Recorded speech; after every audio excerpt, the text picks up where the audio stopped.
Bom dia, vamos estudar nesse capítulo os momentos de inércia. Para tanto, a gente vai ver novas grandezas físicas, os momentos de inércia, assim como os produtos de inércia.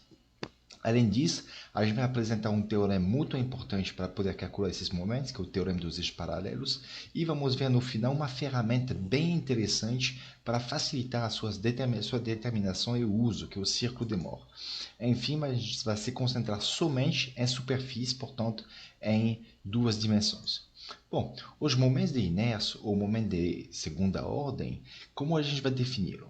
É definido aqui, a gente tem uma certa superfície, a gente pega um elemento de área infinitesimal dA, ele está a uma certa distância x do eixo y e y do eixo x, ok? E o momento de inércia que a gente vai definir, a gente vai falar de momento axial, porque o momento é em relação ao eixo. Então, por exemplo, o momento de inércia em relação ao eixo x, se chama I, né? I de x, corresponde à integral do que? Da distância ao eixo x ao quadrado vezes a área do elemento infinitesimal.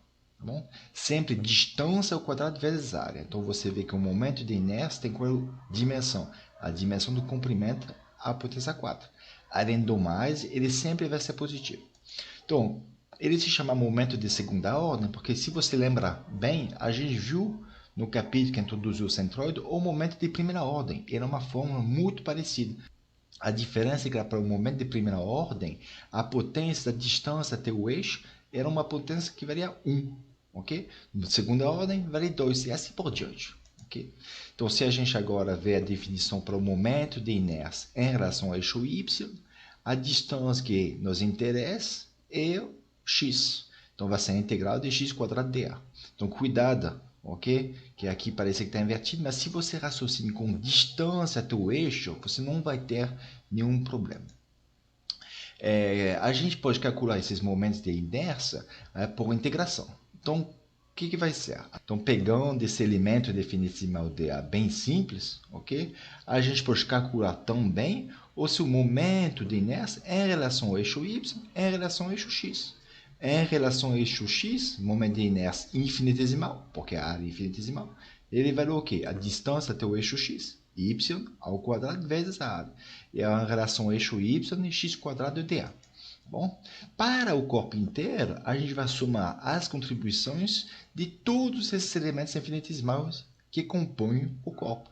Portanto, aqui ó, a gente tem um momento em relação a x. Essa é a definição que a gente viu inicialmente. E associando, a gente vê que é a soma dos momentos de inércia de cada elemento infinitesimal. E assim por diante para y. Então, dessa forma, a gente pode tentar ver ou pensar em uma escolha mais adaptada do elemento infinitesimal dependendo da superfície. Então, aqui eu vou utilizar essa superfície para raciocinar, né, sobre esse método de integração. Então, por exemplo, se a gente quer calcular y, o momento em relação ao eixo y, okay? Esse elemento infinitesimal ele pode ser mais adaptado, mais interessante. Por quê? Você vê que todas essas áreas aqui, elas estão na mesma distância até o eixo y. Portanto, elas vão contribuir da mesma forma, x². E você pode juntar todo esse x² através da área total.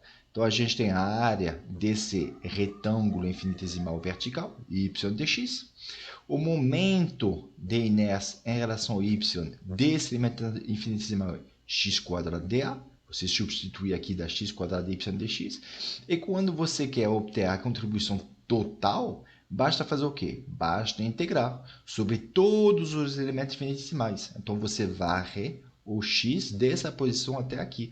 É a integral dessa contribuição, então x² y dx. No caso do momento em relação ao eixo x, né, por um raciocínio similar, a gente vê que um retângulo infinitesimal horizontal é bem adaptado, porque todas as áreas aqui, elas têm exatamente a mesma distância até o eixo x. Okay?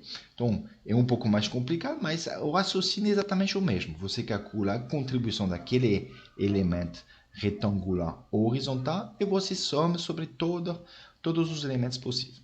Okay? Agora, o que acontece? A gente tem um elemento vertical adaptado para y, um elemento horizontal adaptado para x. Dois elementos infinitesimais diferentes. é um pouco mais complicado se a gente tem que fazer isso aí para todas as contas.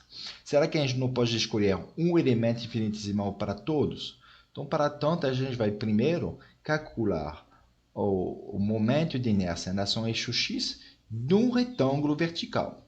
Então, pegou essa superfície, que é o retângulo vertical, eu vou calcular o seu momento em relação ao eixo x. Então, para tanto, aqui o divide, ele pegou o elemento infinitesimal horizontal, né, como a gente viu antes. Ele tem uma contribuição em relação a x de y quadrado dA. Então, dá b y quadrado dy, ok? Beleza? E aí eu integro, né, sobre todos os elementos infinitesimais. Ao longo de quê? Aqui você vê que o elemento infinitesimal de variação é y. Então, eu vou variar y de 0 até a posição h. De 0 até h. Eu faço essa conta, eu encontro que o momento em relação ao eixo x desse retângulo vai sair 1/3 de bh ao cubo. Ok? De base vezes altura ao cubo. Então, aqui, quando você tem um resultado assim, sempre você tem que verificar se você não fez nenhum erro, né? Ou outra maneira de dizer, se ele faz sentido. Bom, primeiro, tem que ser positivo. Beleza. A relação de dimensão, a gente viu que comprimento a potência 4. Está certo aqui. Agora, você vê que H, nessa fórmula, tem um peso muito maior que B. Né? E o retângulo é definido somente por B e H. Faz sentido? Faz todo sentido. E nesse aí também que você tem que verificar. Por quê? Eu estou interessado no momento de inércia em relação ao eixo x. E a gente sabe que, nesse caso, o que é importante, o que tem mais peso, né, é a distância até esse eixo. E a distância até esse eixo é caracterizada por esse h. Então, esse h, esse parâmetro, ele tem que ter mais contribuição que o outro. Okay? Então, considerando agora que eu tenho também o momento de um retângulo em relação ao eixo x, eu posso utilizar essa informação para, na verdade, considerar agora um único elemento infinitesimal para calcular os dois momentos de inércia em relação a x e y. Vai ser o retângulo vertical. Bom? Então, ele vai ter essa área, y dx. O momento em relação a y, a gente já sabia que era fácil, né? X quadrado dA. Agora, para o momento em relação a x, vou utilizar a fórmula que a gente acabou de ver. 1/3 da base vezes a altura ao cubo. Então, 1/3 a base dx, a altura ao cubo, y ao cubo. Tá bom? Eu utilizando isso aí, depois basta integrar em relação aqui o que varia para os dois, o mesmo parâmetro x, da parte inicial até a parte final. Vai ser mais fácil. Bom, além do momento axial, a gente pode também utilizar momento de inércia polar, que é o momento de inércia em relação a um ponto, em relação a um polo.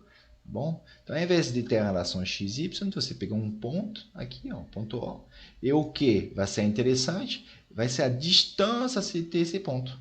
Então, você tem que o momento polar vai ser igual à integral da distância ao quadrado até esse ponto, dA.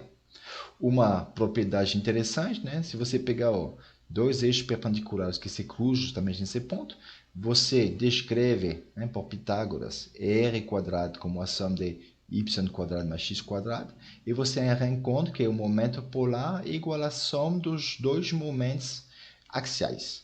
Esse aí, às vezes, a gente vai utilizar em alguns problemas, facilita a vida. Bom, agora vamos ver um parâmetro que é utilizado de vez em quando nos enunciados nos problemas, que é o raio de geração. O que é? Você tem aqui uma certa superfície que tem um momento de inércia em relação ao eixo x. E aí o raio de geração vai ser igual ao quê? É igual à distância que deveria ter um retângulo muito fino com a mesma área, ok? Então essa distância até o eixo x para ter exatamente o mesmo momento de inércia. Então, uma maneira também de condensar a informação. Então, o mais importante é você lembrar essa fórmula. Dessa fórmula, você encontra essa fórmula de maneira simples. Esse é o raio de geração, pode ser para x, pode ser para y, assim como pode ser em relação ao momento polar. Então, raio de geração polar. Ok? Como a gente viu que J0 é igual a ix mais iy, a gente vai encontrar que k0 ao quadrado é igual a ky quadrado mais kx quadrado. Ok?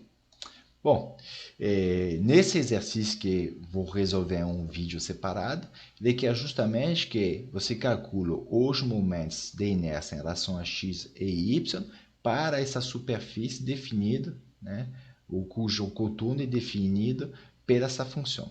E uma vez que você tem os momentos, você obtém os raios de geração. Vamos ver um outro exemplo, né, que agora a gente tem um disco. Ele quer que você determine o momento de inércia polar centroidal dessa superfície por integração direta. E depois, uma vez obtido esse resultado, a gente vai determinar o momento de inércia dessa superfície circular, desse disco, em relação ao diâmetro. O momento polar centroidal, né, o centroide aqui, é o centro do disco. E a primeira coisa que a gente tem que se perguntar quando a gente quer fazer pelo método de integração é definir qual seria o elemento infinitesimal mais adequado, mais adaptado.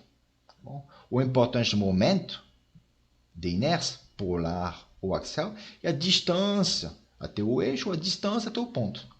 Então, como elemento infinitesimal mais adequado seria aquele para o qual toda a área esteja exatamente à mesma distância ao ponto. Esse aí, ó, que define o nosso anel. Então, o elemento infinitesimal mais adaptado para o método de integração vai ser um anel de raio U, centrado no centroide, óbvio, de raio U, de espessura du. Então, o infinitesimal vem na espessura muito fina. Então, a área dele é 2πr vezes du. Bom, se você tem dificuldade para achar a área do anel, imagine que você corta aqui o anel aqui e você desdobra, você vai ter um retângulo.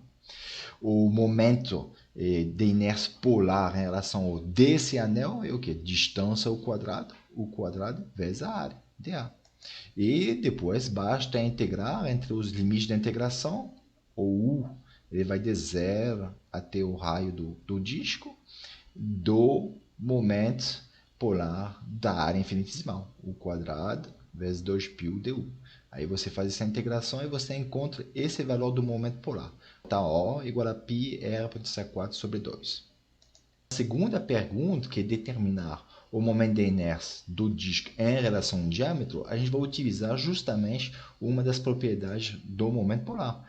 A gente vê que o momento polar é igual à soma dos momentos dos dois eixos que se cruzam, né, nesse ponto. Isso tem que ser perpendicular. Mas cada eixo aqui, ó, eixo x e eixo y, na verdade é um diâmetro do disco. Então, os dois momentos, em relação a x e em relação a y, são momentos em relação ao diâmetro. E, portanto, a gente tem que o momento polar é simplesmente igual a 2 vezes o momento de inércia em relação ao diâmetro.